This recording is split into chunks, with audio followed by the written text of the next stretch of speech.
So setting expectations and then delivering a world-class product go hand in hand. I think at the end, I think sometimes customers don't realize that you really do want the best for them. You do. And sometimes that communication is a little bit different. The Move Entrepreneur Evolved podcast. Get on it. And we're back with another episode of the Moved Entrepreneur Evolved podcast. I'm very excited today to have a special guest become a great student and a great friend. We've got here Lewis Vandervalk with Blue Crocus Solution. Grow your business within. What's up, brother? How you doing? Jason, good to be back. It's kind of like a full circle from the last time we were on here just over a year ago. It is a full circle. I was excited to be able to have this conversation with you because I remember we did do a podcast together, and to see the difference that you've come about is kind of just full circle, right? It's crazy. It's really crazy. Yeah, it is totally different. Totally different spot. Totally different person you're talking to. We are. So in this podcast, this one's going to be a little bit different. I'm going to be sharing a case study or an experience with Lewis here that has gone through our MOVD30 and also our Moved Entrepreneur Strong one-on-one coaching program with myself. And so I'm going to go ahead and jump right into this. We're going to be talking about a lot of things, but this process right here is really talking about the transformation that you've gone through and kind of how it's been done. And the MOVD30 has been able to use as the mechanism for you. So I got just a quick question. What are the biggest achievements you've experienced going through the MOVD30 and then graduating to the Moved a one-on-one Entrepreneur Strong coaching program? I think the biggest thing with MOVD30, Jason, is it dumbed everything down to really actionable things that I could do, and we'll get into this in a little bit. I know we'll dive into the story deeper, but it dumbed everything down into such simple actions that I could take that there was no reason that I couldn't do them. And so I did that, and basically we're on track to do 1 million this year. I did, after working with you for about 9 months, we did over 500,000. But what's cool is the year before working with you, it was just under 120,000. Wow. Right. So that's one. Through the physical side, I'm not a runner. I hate running. But through the physical side of what we did, I ran a half marathon after going through the MOVD30 program. Just the consistency built up to where we could do that. And I wouldn't have laughed at you because I knew there was value in it, but I wouldn't have seen myself as someone doing this. I'm like meditating and spending time just like being with myself and taking time to step away and be quiet, through the stuff that we've talked about and learned. So that's some pretty big wins there. Also, you had a really cool win, and I remember us having a conversation, and I had asked you what would be something really cool that you could do next year that would be beneficial. And I remember one thing that I thought was pretty powerful about you was that you always went back and you said, I'm going to manage my time so I can spend time with my family. And I always told you how powerful that was for me. And I remember we sat down and I said, what could be cool that you could do every single quarter or year or something? And what did we come up with? Yeah, we came up with something that, again, like I would have laughed at you if you had told me this, before I joined MOVD30. If I had told you I was going to do this every quarter, I would have laughed at you. But we've set it up so that I'll be taking a year or a week off every quarter this year from the business. So stepping away with family, but also, testing the systems and whatnot that we've got in the business. And that's a huge win. That's cool, man. The other thing is, let's just get into it. Like, what type of business are you in? Yeah. So at Blue Crocus Solutions, we design websites and we do SEO. Those are our core services that we provide. And we predominantly work with home service industries. So junk removal is a really big one for us. Tree service, asphalt, remodeling, you name it. Those are the people that we help. That's cool. And then I know that as we are going through this process, I find that a lot of business owners and entrepreneurs are like this. But as we are going through this and you started the MOVD30, was there any services or products or anything that you were trying to offer your customers that you ended up removing? Yes, there were services. And one of the things that, I mentioned before, you kind of make it so easy. We dumb it down to where it's so easy that we can't fail because we just do the actions that are in front of us. One of the things was I was trying to do too many things at once, and I had an agency owner that was paying me to coach them. I had sites that I was building out to rent, things like that were taking away from the core focus of where we had planned the trajectory of the business and the growth trajectory, and we cut those out, and now it's like the clarity is much higher, and so is the growth as a result of that. Yeah, that was a really cool thing to watch, because I think that as we were going through that experience with you, it was, I think the question I kept asking you is, are you interested in building $1 million coaching business? And your face kind of turned towards me, and I was like, well, okay. And then I asked you about the rank and rent, and I said, I can understand how that could work, because in a little way you do SEO, you do website. You and I kind of went back and forth on that, if you remember. And I was like, I can kind of see it, but we're going to need to have a team to manage that, because if they're separated, and slowly but surely we popped that pimple and it just didn't become something that was as important. And then you're able to focus. I thought that was really cool. What do you believe, looking back, was a major issue you had moving forward that the MOVD30 was able to solve for you? The MOVD30 took me, well, I've said it before to you on calls, but the MOVD30 took me from a place where I felt like I was just stuck in mud. I was moving forward. We were doing revenue. I'd grown a fair bit in 2022 before we connected, but I just had plateaued, and it felt like I was just stuck. There was no real like upward trajectory, downward trajectory. I was just frozen in time. And what it did for me was it broke out these really simple, actionable things that I could be doing every day, because that's what the MOVD30 does. It's a simple list, and we can get into what mine was, but it's almost I keep saying it was too simple to not do, right? And on that was built a foundation and a confidence in myself, physically and mentally, that then took me to the next level. When you started, I know that everybody, when they start a new program, they always bring the past to the future, and they get all those things. But what was going on in your head after I created this MOVD30 custom calendar for you? I sent you a shirt.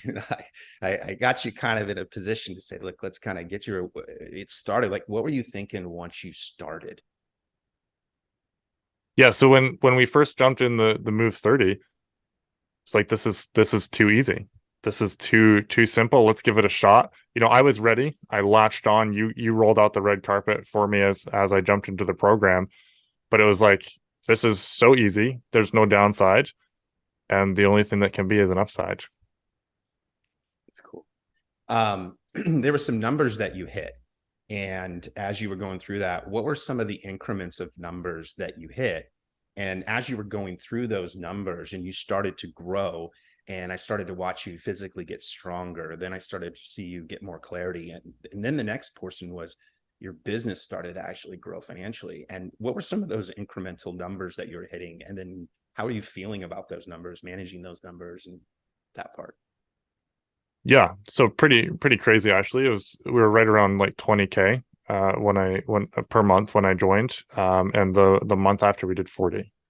So like right off, it was a doubling, and then it was 50, and then 60, and onward up to 77 per month, right? And we're still growing.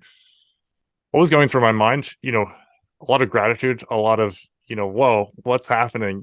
I've been envisioning this for 3 years. Like, I started the business in 2019, so 3-4 years that I've been wanting to get to this place, but never able to get there because I would never have the consistency. And that's what MOVD30 did, is it built that foundational consistency of really, really simple daily actions that took me to the point where everything else fell in line behind. It wasn't like, oh, I'm going to go do this today, and oh, I'm going to do this today. It's like, all right, I just know what I got to do at a minimum today, and everything else will follow. And that's something that MOVD30 really drove home for me in a way that nothing had done before. And I think that this happens with everybody because you go through these different stages. And at first you started kind of going through this, but at some point you probably wanted to quit. I mean, you kind of wanted to go, wait a minute, I'll do this. When you hit that point, when was that point? And then what held you back from not wanting to quit? Yeah, so for me, I've tried other things. Like I've tried 75 hard. I've tried other programs, and what was different about Moved 30, I still got to that point. It was 21 days in for me. I forgot that you had told me that it would be 22 days in that I'd probably want to lay off on the gas a little bit. But 21 days in, I remember messaging you. And I said, Jason, like it just doesn't feel like things are going to keep rolling. I've kind of lost the passion or whatever. And you're like, Lewis, this is where you got to double down, and it was doubling down on those simple actions.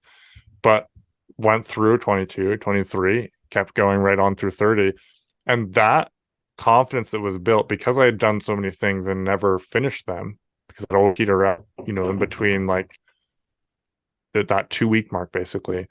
That confidence that was built is something that I'd never felt before. It's really cool. After accomplishing, we have these two different programs, and after accomplishing your first initial Move 30 and going through your custom Move 30, we developed it, we ran through it. You made a choice, and that was to graduate to my Move 30 Entrepreneur Strong one-on-one program and work with me directly. What do you feel kind of you were going through at that point, and what do you think some of the shifts and changes that you got out of that shift? When I went from the Move 30, the initial program into the entrepreneur coaching, the moved coaching, for me, it was kind of a no-brainer. I'd built the momentum. I've been interacting with you, and I saw your coaching style. I said this to you before on air, and it kind of caught you by surprise. But you're basically an unmotivational coach in the sense that you want to find the minimum viable thing that I can do, or that anybody can do, that will get actions. You're not looking for everybody to run a half marathon every week. You're not looking for them to do 500 lives a day on Facebook or 50 push-ups every half hour, right? It's what's the minimum thing. And we talked about it. We came up with these, like I basically provided the things and you pulled it out of me. That was the process in Moved 30. And so when it came to, hey, what's next? The moved entrepreneur coaching was a no-brainer, because then we got more into the business side now that the personal foundation was there. Yeah. What's some of the hurdles as an entrepreneur did you overcome working with me in the one-on-one that overflowed into your family lives, with your friends, relationships? As you'd gotten stronger and we'd actually overcome these things, you started to get more money, you felt stronger, you get more clarity. How did that affect your family and your business life? So we've got 3 kids, a 4th on the way. I can probably say that now. We haven't told a lot of people, but when this airs, it'll be good to go. And so family is big. I have a lot of things that are important to me on the family side. And Alyssa started noticing a change. I'd share with her some of the milestones as I would go through the coaching with you. Month over month, the income was rising, and it got to the point where one day she said, "Hey, go check out the whiteboard in the kitchen." I was like, "All right." And she had written down on the whiteboard, she had started writing down a list of things that she wanted to have in the house that we were going to build. We talked about building a house before, but she'd never really believed that it was possible. And I was like, whoa, this is like this, we've both had this dream for 3-4 years, right? And I've been struggling along, when like it wasn't like 4 months before we started working, like we had no money in the bank, and I'd barely pulled out of that when we started working together. And so she now saw the vision and saw that it was possible because the business was being built to support that. That was probably the coolest moment. And it's only been building. Like she's got a long list of things now for the house that we're going to build. And that's our 3-year plan is now we actually have a path to get to where, that vision is going. And I remember when you came back and shared that with me and you told me all those things. And I think that one of the visions that I see, even with Moved as it is, and I talk about this, I say, like Nike is to athletes, Moved is to entrepreneurs. The thing that I think that is most is you're doing the things that are accomplishments outside of the business. You're doing things that have stories that are outside of the business. And I think that's something that we're lacking. And I think that you embrace that and you were able to achieve those things. And now you look at the business as not just this hobby thing you're doing, but it's a vehicle to do those things that you want to do with your family and build a home and, you know, have all those great Christmases and holidays together. I think that's what it comes out to be. So that's pretty amazing. What do you believe are the techniques and methods that myself, Jason Starbuck, use in the one-on-one program that helped you achieve the goal that may be different in other programs? And I know we kind of said it, but I thought I'd just throw one more out there, maybe thinking about the way that we handled things. I think I close the program out a little bit different. What are some things that you see that benefit other people? Yourself, I guess. Yeah, that was actually what jumped into my head was, you know, every call that we jump on, when we're about to close off, you say, hey, did you find value in this call? You know, did you get value out of this? It's always a yes. You know, we're going through some pretty crazy stuff on every call. And then the second question to follow that up is, do you know the next steps? And that always ticks things over a little in your brain, right? A little differently. It's like, okay, yes, yeah, I got the action list. And that's what translates to the movement, you know, the moving forward and building the business, right? The other thing too is, Jason, something that you do in the one-on-one coaching is you're not pushing your ideas of, oh, you've got to go do this, you've got to build this funnel, you've got to do this. You're taking where I want to go and we're back solving it. You've got the whiteboard behind it. You don't have it here in the thing, but when we're working, the whiteboard's there and we're back solving, okay, we want to get to here. How are we going to get there based on where we are now? And that to me it always brings clarity to the situation. And usually you're reeling in some crazy idea that I've had that takes us away from the main path that we've agreed on to do. Actually, when we were talking before about taking a week off every quarter, I'm pretty sure I came back to you at one point and said, I think we're going to scrap that. And you're like, okay, we agreed on this.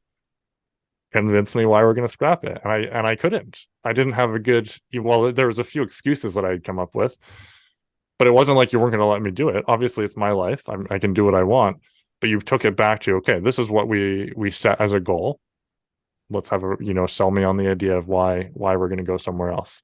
And breaking things down into first principles has been really helpful for me. I think I remember when that went down. It was an interesting conversation because we had made a decision on why we wanted the week. And it was two things, was because it would allow you to spend more time with your family. And not only that, it'd be able to take away from the business. And I remember when you came back to me and you said, why?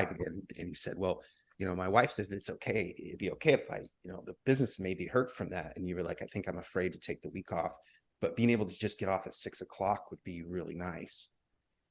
And if you remember, I kind of paused for a minute and I was like, okay, well, what if we could get the week off and give her a 6 o'clock for a week for 4? And your face, yeah. I remember you looked at me and I just said, why did we stop? And I think it came down for you. You didn't believe we could I think that in your subconscious was, I don't know if I could get the systems in place. Yeah. And I didn't believe that it was possible. And I thought it would be less scary to just clock out for the evenings than to do a whole week. Yeah.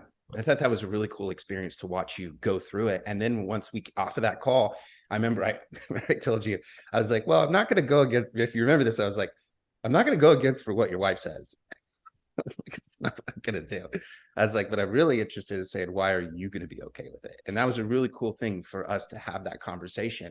And then really to challenge you to the reason you made that goal, there was a reason. And then now it got difficult. Why is that? Now it's not a goal anymore. And so I thought that was an amazing overachievement for yourself to allow the coaching and the conversation to have faith that we did come up with that. And not only that, I wasn't going to leave you through the process. And I think that there was a little bit of that as well. How do you feel about others being able to achieve these results that you've been able to achieve through the MOVD30? I am not any different than anybody else. Like MOVD30 is for everyone. If it worked for me, it can work for anybody. The reason I say that is I was the person that would break, would pull off the program, pull out of the commitments because things started getting tough. We talked about 21 days in, I was like, I think I'm good. And I had a really simple stack of things that we were doing. right? If I can do it, anybody can do it. And it was at a time when I just leaned into the process, and you helped me, you helped hold me to the commitments that I'd made. But it's something that is so simple that you can't not do it. And that's the beauty of it. Sure, there's going to be some challenges, but you're not taking up 5 hours of your day to do the Move 30. It could be 10 minutes of your day, and you could accomplish your whole stack and build some incredible confidence. And that was kind of leading up to that. How do you feel the Move 30 program positively impacted the overall well-being of yourself and your personal confidence? I am a completely different person than I was a year ago. Completely different person, mentally, physically, financially, relationship with my wife, the confidence that has been built through the Move 30 program, and that simple concept of stacking wins day after day, stacking those little movers forward has changed who I am. And everybody wants to hear that, right? And oh, it's incredible. But the monetary, I see money as a meter of how you're doing in business and as a person, right? And I went from 120K the year before we worked together to $500,000. I think there's something there. It's not just because we did some crazy funnel. It's because we built out something that was consistently building on itself. And if you were to make a statement to others on why they should join the Move 30 program, how would you make that statement? It's so simple that anybody can do it, and you'd be silly not to jump on the program. It's so simple, and the results are so huge. You got to try Move 30, guys. So in that, I think that it's really interesting to see you go through this entire process and kind of getting into the nitty-gritties of what you do, Lewis. And you've gotten these results, but you also, on the other side, you have these customers. And I thought I would transition this into kind of a little bit about your story a little bit. And also, you're in the web development business. And I think that there's some information on two sides. One is, if you're a customer, I think it'd be interesting to hear this answer that Lewis comes up with, because he's built hundreds of websites. And the other side is, and this is where I think, kind of to interject a second, but I think this is also where I've done, because I've built hundreds of websites myself, and I outside of SEO agency, so I had some synergy with you there. But as far as there's a side of the customer that wants to get a website done, and then there's the person that may own an agency doing website. There's sometimes a frustration there. What have you found that has been difficult of keeping that type of business and web development happy for the customers? Answer it, because it's a struggle. There's ideas and all those things. What have you found has been the difficulty of that? So I think this is any service business. Yes, we sell a product, but we're in a service business. And I think the challenge is always matching expectations of what we can do, the timeline we can turn it around, and what that end product is going to do. And on the sales side, you've got to be really clear. Hey, this is not going to immediately skyrocket your business to fame and glory. This is a foundation, and then you can build on that.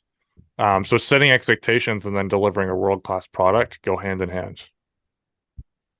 Yeah, I think that's really true. I think that communication with somebody that has the desire and has that, I think at the end, I think sometimes customers don't realize that you really do want the best for them. You do. And sometimes that communication is a little bit different. I'm obviously aware, you talked about it a minute ago, that you focus a lot in the junk removal space. What are some changes that are going on right now in that space that you would maybe share with somebody in the junk removal space that they could do on their website or in SEO? What are some things that are going on in the industry that you think could be added to their business? Yeah, so I think as a whole, what's happening in the industry and across all service businesses is it's no longer necessarily a boom time. I don't focus on the economics too much, or the economy in the sense of, oh man, it's awful.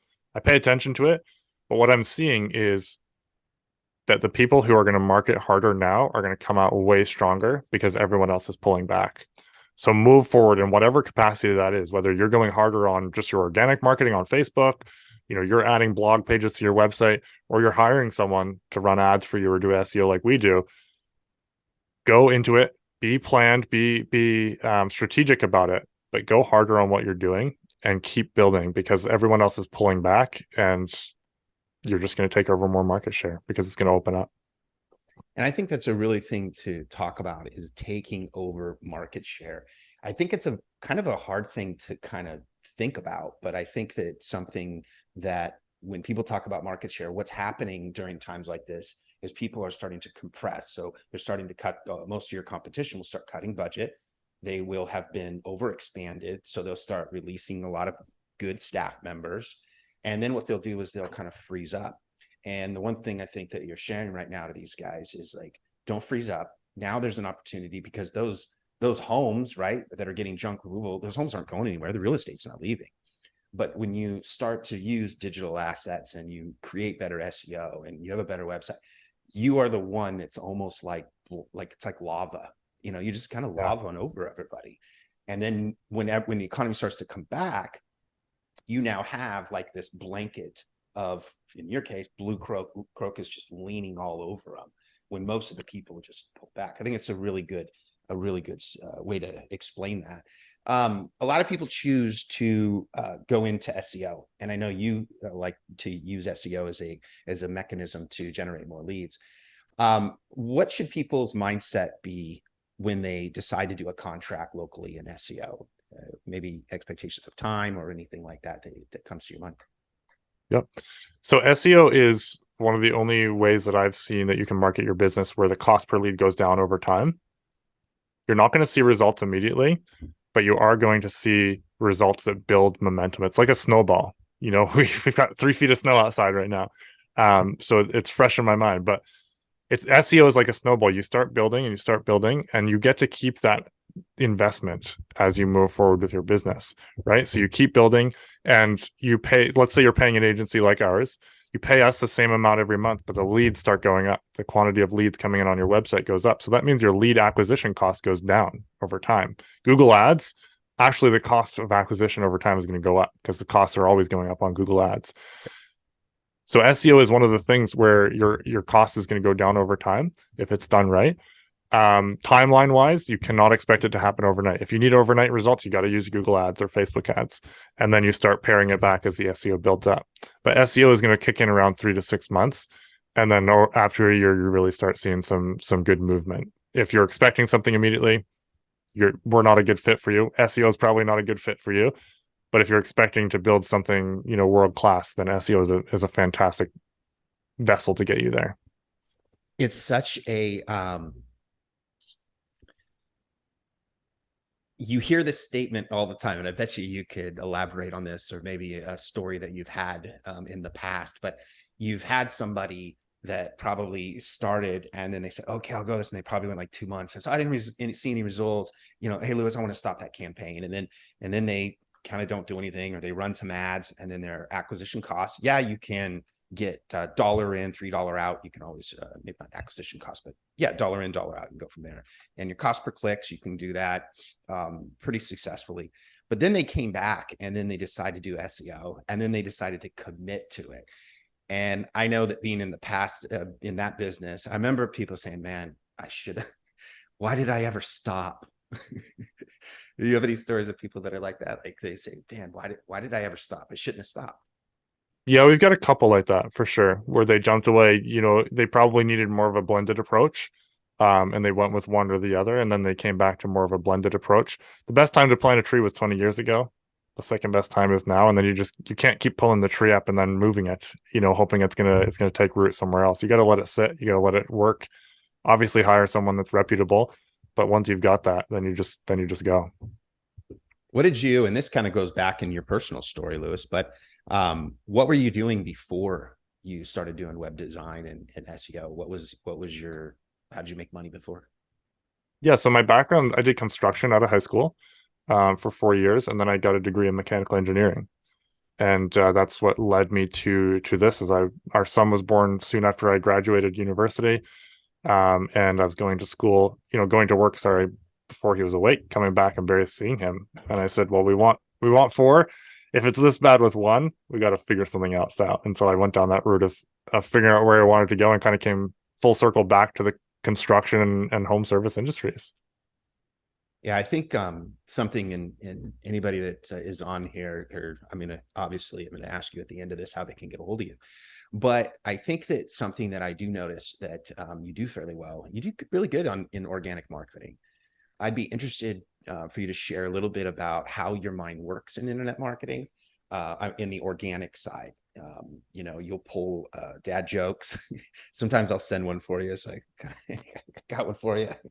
But ultimately, how does your mind work? Maybe if I try to form it more as a framework than maybe like emotionally, but more like a framework organically. How do you position yourself in coming up with ideas or putting content out there? What's your thoughts on organic marketing? Because you've done a pretty good job. So my thoughts on organic marketing would be a blend between the go-giver philosophy that Bob Berg puts out in his book of the same name, and just sharing myself and leaning into the X factor that's me. I'm 6'8". I like dad jokes. No one else can replicate that. There might be other 6'8" people that like dad jokes, but no one else can bring me to the equation. So leaning into me, sharing my stories. Everyone has a story. I don't think mine is as exciting as other people's, but still sharing that, my struggles as a new father. I hated being a father at the beginning, and I thought it was supposed to be this rosy, wonderful thing. My struggles as a business owner, my wins as a business owner and father, all of that, leaning into that's a lot of what I do on my personal page. And then in the groups and stuff, I'm a moderator of a few of the industry Facebook groups. So bringing value to people is the go-giver side of it. How much value can I bring? Alex Hormozy does a really, really good job of this as well. Bring so much value that people are asking you what you sell, right? So that strategy, if you can, I could tell you all the things like, oh, post this many times in this group, but like if you could get that strategy at your core, then it's going to seep out in your own type of way of making that happen. Do you think when you were younger, you had this entrepreneur spirit? Do you think that, did you have things in your younger life that represent why you kind of are here? Can you look back and you be like, oh, these are some things at this time in my life, I could see why they're connecting now. I think sometimes being an entrepreneur is a little bit of a revolter. I think it is. I think there's a little bit in that in most of us that are business owners. I think that we go against the grain. Can you, if you look back in your life, did you find yourself anything back in your past that you go, man, I could see why I kind of chose this route? Definitely someone that always went against the grain a little bit, and someone who I've since learned I'm very much like, if you look at the Colby tests, I'm very much a quick start and a visionary. And I like starting things. I don't like doing the same thing over and over, which is why, you bring me back from the shiny object, but I can still head down the same path as a business owner of services that we offer, but come up with new ways to do it. So that's always exciting for me. I can bring the team behind me to execute on it. But when I was younger, I actually was just going through it. I think I have them right here. I just saw one. I purchased like 500 RFID card covers. I have like 3 of them left. I was just cleaning out my office the other day, and I purchased them for like 3 cents a piece and sold them for $4 each to everyone like in the church and local area. I was like, everybody in church gets sold like everybody's. I know, right? Entrepreneur. I know. But I was like, if you don't have this, everyone's gonna steal your data off your cards and everything. And I was like, this is incredible. Like my percentage ROI is ridiculous here. So that definitely got me excited. I did wood turning with my dad, and we sold bowls at a bunch of like touristy places. And there's just something cool about it. And then I did while I was in university, I did the same sort of thing.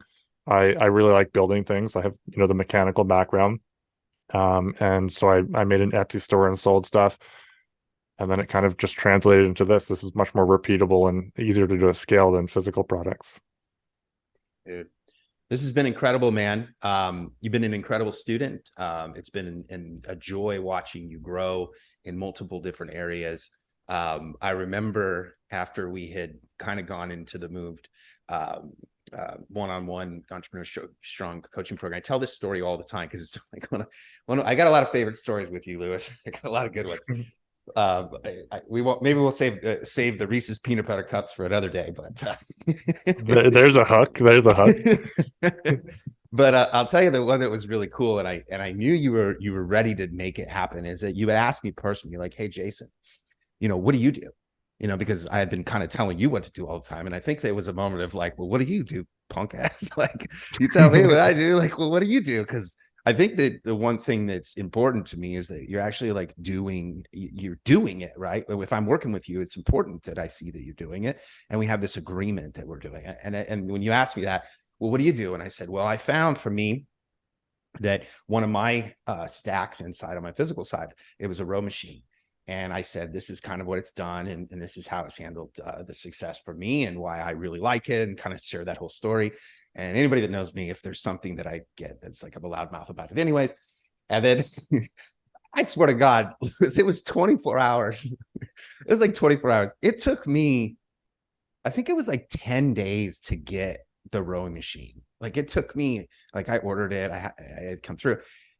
And no shit, it was like 24 hours in. You're like, just send me a picture. And you're like, look what I have in my garage.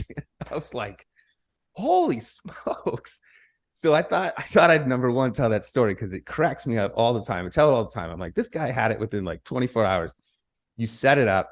And I thought I'd just ask, like, in this conversation, because you took up rowing, adding to your MOVD program as we graduated, what has rowing done for you as a business owner in your MOVD30? Rowing is the perfect exercise for me. I'd been trying to find something I could do inside all through the year. I bought an exercise bike the year before, never really found that great. It didn't work my whole body. It didn't get me sweating. And so when you brought up rowing, yeah, I went right out and I bought it the next day. And rowing has given me a full body tone and just a baseline physical fitness that allows me to keep up with the kids. It's legs, it's arms, it's chest, it's cardio. It's everything, man. It's the perfect exercise. It's so good. But it's given me energy. It's given me confidence. I row now. I'm down to 5 minutes a day because that's what works in with the kids' schedule, right? Yep. But it's like that consistency to continually get on the machine and just do that thing every day. The keeping promises to yourself has been huge for me, and rowing has let me do it and get the physical side of it. Well, Lewis, this has been incredible. The accomplishment you made, and everybody that's watching this, the thing that I would like to share about Lewis as an example of a success is that he did the program. And the reason that I kind of look at this as a great success story is because I always anchor it off as me. I was a martial arts coach. I did fighting in Thailand. And the one thing that a coach can have, if anybody has a coach or anything like that, the greatest thing you could do for that coach, because they're investing their time, they're watching you emotionally, they're watching you physically, they're wanting you to do the thing, is just do it.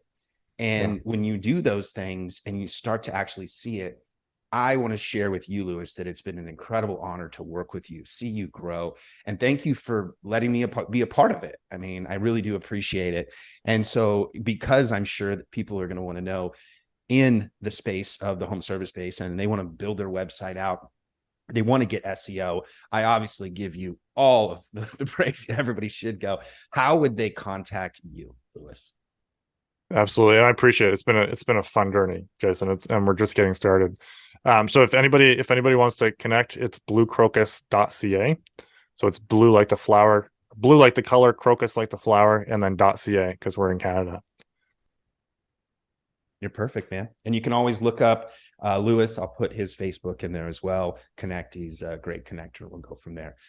Again, Lewis, you've been an amazing guest, amazing student. And to everybody out there that is watching the MOVD Entrepreneur Evolved podcast, make sure you like and subscribe. And then also, there's other amazing guests. If you haven't looked back on the library that we have a ton of guests that have incredible stories, that have overcome many challenges, grown their businesses to incredible heights. Make sure you go back and pay attention to them because they have incredible stories. Thanks a lot, guys. That closes out our podcast today. Thanks, Lewis. If you like this episode, make sure you smash the like button and subscribe to the YouTube channel. Just like Nike is to athletes, Moved is to entrepreneurs.